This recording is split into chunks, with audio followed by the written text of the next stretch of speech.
امام حسین کہہ کے گئے ہیں کہ جو بھی ظالموں کی بیعت نہ کرے مثلی، میرا جو مثل ہوگا وہ بیعت نہیں کرے گا۔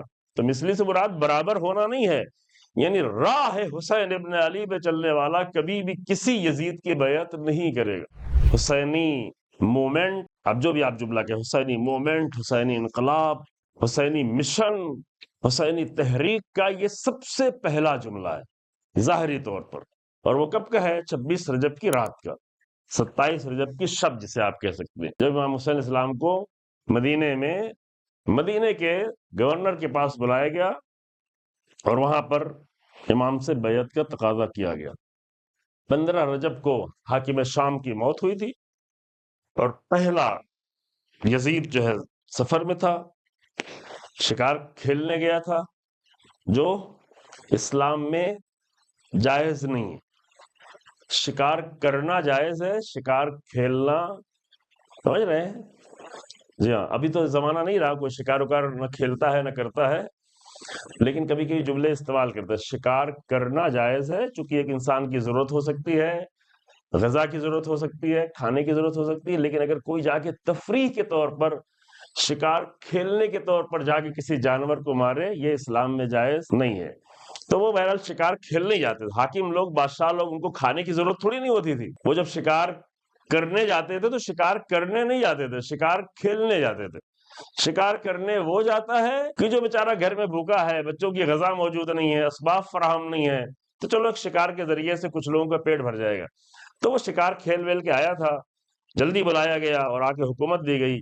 تو حکومت کے بعد سب سے پہلا خیال جو یزید کو آیا وہ یہ کہ ہماری بیعت تو سب ہر جگہ سے لی جا چکی، پہلے آلریڈی لی جا چکی تھی، پہلے ہی 60 ہجری کا یہ واقعہ ہے، 60 ہجری سے پہلے ہی حاکم شام پورے اسلامی بڑے بڑے شہروں میں جو مرکزی حیثیت رکھتے تھے، بہت سارے شہروں کی کوئی حیثیت نہیں ہوتی تھی، وہ کیا کر لیں گے، لیکن جو مرکزی شہر تھے، مکہ، مدینہ، کوفہ، ایسے شہروں میں جا جا کے بیعت لی جا چکی تھی۔ بصرہ جہاں پہ لشکر تھا، کوفہ اور بصرہ اسلامی لشکر وہاں پہ رہا کرتا تھا، بہت ہی اہم رول ادا کیا تھا۔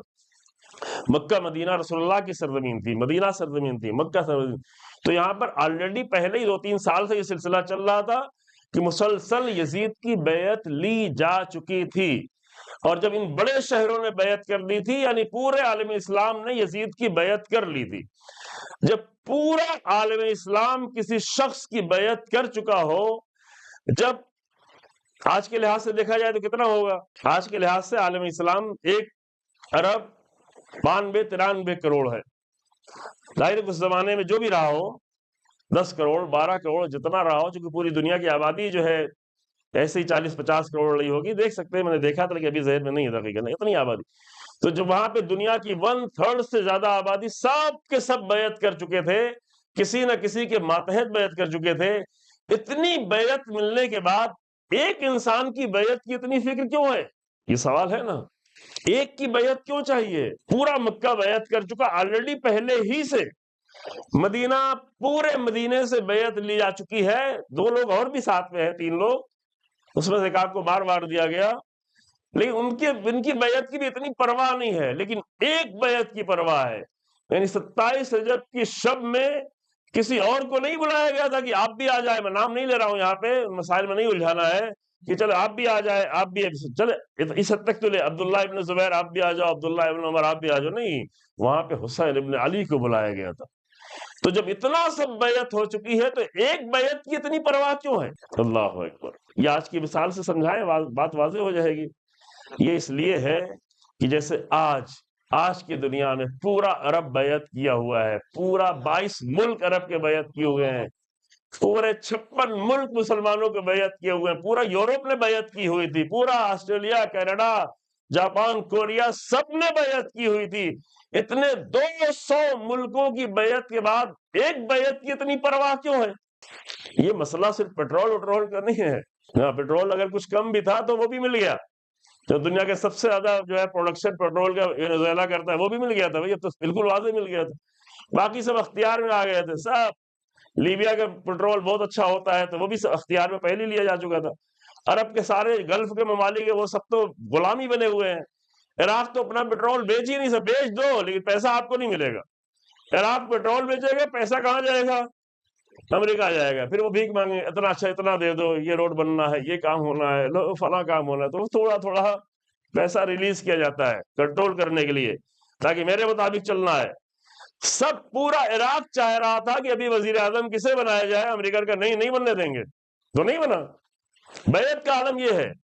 کون سے عراق میں؟ جہاں حسین ابن علی موجود ہے۔ اب بات کو سمجھیں، جس عراق میں قبر حسین ابن علی بھی ہے، وہاں پہ اتنی بھی آزادی نہیں ہے کہ سب مل کر، ساری پارٹیاں مل کر اپنا ایک وزیر اعظم بنا دیں۔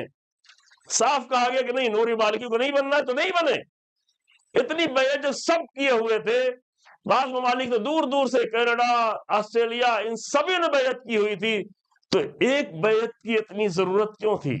یہیں سے سمجھا جا سکتا ہے کہ پورے عالم اسلام میں دشمن بھی کسے حسین ابن علی کا وارث سمجھتا تھا۔ اور یہ ان کو بھی سمجھ میں آتا ہے کہ ایک ظالم کو ظالمین آ کے بیعت کر لیں تو اس میں کون سا مزہ ہے؟ ظالم کو سپورٹ کرنے کے لیے ظالمین کھڑے ہو جائیں۔ اب آپ لوگ بڑی امید رکھتے ہیں کہ نہیں ظالم لوگ آ کے مظلوموں کو سپورٹ کریں، نہیں ہو سکتا بھائی۔ جو ظالمین ہیں، اب ابھی ہم کسی ملک کا نام نہیں لیتے ہیں، آپ آزاد ہیں، اپنے ملک سے جہاں تک جانا چاہیں چلے جائیں، لیکن یہ امید نہیں رکھے کہ جنہوں نے ظلم کو بنیاد بنایا ہوا ہے اپنی حکومتوں کی، وہ جا کے مظلوموں کی بیعت کرے، مظلوموں کو سپورٹ کرے، وہ فلسطین کو سپورٹ کرے، ہاں وہ اسرائیلی کو سپورٹ کر سکتے ہیں۔ تو ظالموں کی بیعت میں ظالموں کو مزہ نہیں آیا، وہ تو خود ہی بیعت کیے ہوئے ہیں۔ اب کہ ابلیس کے سامنے سارے شیطان بیعت کیے ہوئے تھے، ابلیس کو بڑا مزہ آ رہا ہے۔ شیطان کی بیعت میں ابلیس کو کیا مزہ آئے گا؟ ابلیس کو مزہ آئے گا کہ کوئی مومن میرے سامنے آ کے بیعت کرے۔ ابلیس مومنوں کے پاس جاتا ہے، شیطان تو آلریڈی بیعت کیے ہوئے ہیں۔ یہیں سے فرق سمجھنا شروع ہو جاتا ہے انسان کے لیے کہ کس بیعت کا اثر ہوتا ہے۔ اور یہی جملہ حسین بن علی نے آغاز کربلا میں پہلے جملے کے طور پہ فرمایا تھا، بالکل وضاحت کے ساتھ کہ یہ دو گروہ ہے، انا اہل بیت النبوہ ومعدن الرسالہ ومختلف۔ یہ جملے آپ کے سب کے سنے ہوئے ہیں، لیکن یہ بار بار دہرائے جاتے رہیں۔ یہ اس لیے نہیں دہرائے جاتے رہے کہ ہمیں آپ کو ثواب مل جائے، یہ اس لیے دہرائے جاتے رہے کہ دو گروہ ہے۔ ایک گروہ ہے جو مادر رسالت سے جڑا ہوا ہے، ایک گروہ ہے جو ملائکہ کی آمد و رفت کے مقام سے جڑا ہوا ہے، ایک گروہ ہے جو رسول اللہ کی نبوت کے میراث سے جڑا ہوا ہے۔ بنا فتح اللہ و بنا ختم اللہ، اس جملے پہ میں رکوں گا نہیں، لیکن غور کریں جلدی سے، ہمارے جوانان چونکہ بہت دھوکہ دیا۔ بنا فتح اللہ و بنا ختم، اللہ نے ہمارے ذریعے آغاز کیا ہے اور ہمارے ذریعے سے اللہ اس کائنات کا اختتام کرے گا۔ اسے بہت ہی عظمت اور بہت ہی خوبصورتی چھپی ہوئی ہے۔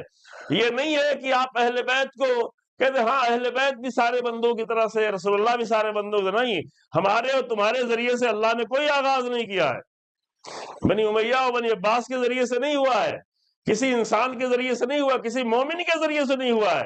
یہ صرف رسول اللہ اور اہل بیت کہہ سکتے ہیں کہ بنا فتح اللہ، اللہ نے ہمارے ذریعے سے شروع کیا ہے، آغاز کیا ہے، وہ بنا ختم، اور ہمارے ذریعے سے اختتام تک پہنچنے والا ہے۔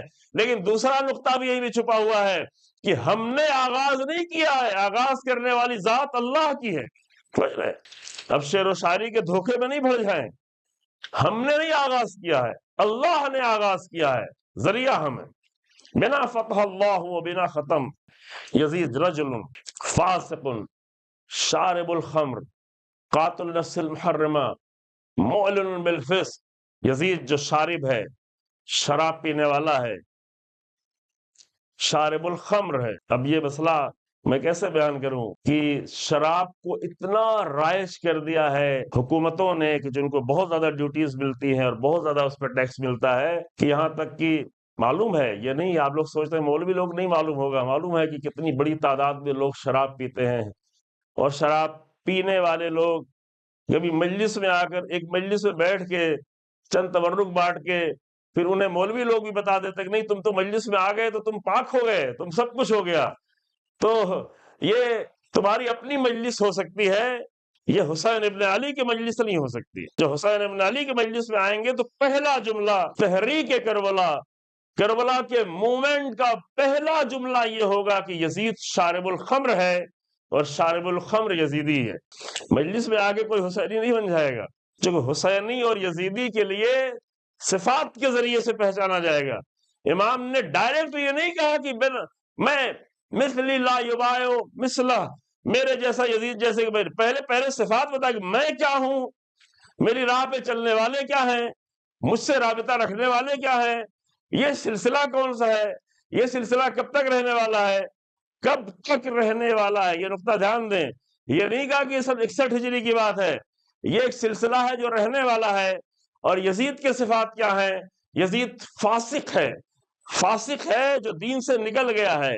فسقہ جیسے دین سے نکل جانا، جیسے کھجور سے اس کا بیج نکل جائے، اس طرح سے یزید نکل گیا ہے۔ شارب الخمر، قاتل نفس المحرمہ، اپنے حکومت کے لیے آسانی سے انسانوں کو قتل کرا سکتا ہے، مروا سکتا ہے، ذلیل کر سکتا ہے، توہین کر سکتا ہے، اپنے فائدے کے لیے ایک مومن کو آسانی سے ذلیل کر سکتا۔ قتل تو نہیں کیا، نہیں، کبھی کسی کے قتل کرنے سے زیادہ برا اس کو ذلیل کر دینا ہوتا ہے، شخصیت کو قتل کر دینا۔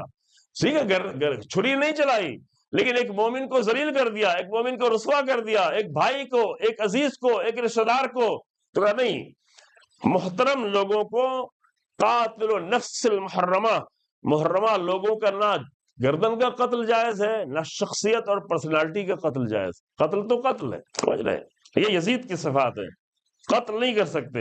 اور کیا؟ معلن بالفسق، وہ صرف گناہ نہیں کرتا، علل اعلان گناہ کرتا ہے، علل اعلان غیبت، علل اعلان برائیاں، علل اعلان گناہوں میں پڑے رہنا، علل اعلان گناہوں کے راستوں پہ اپنا لینا، پھر محرم کے انتظار کرتا ہے کہ محرم آئے کہ مجلس کر لیں گے نا۔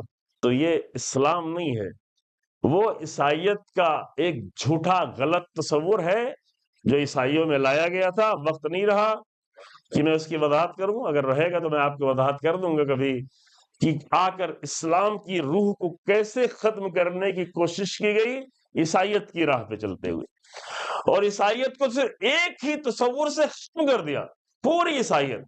آپ جا کے دیکھیں عیسائیت کے نام پہ کیا رہ گیا ہے۔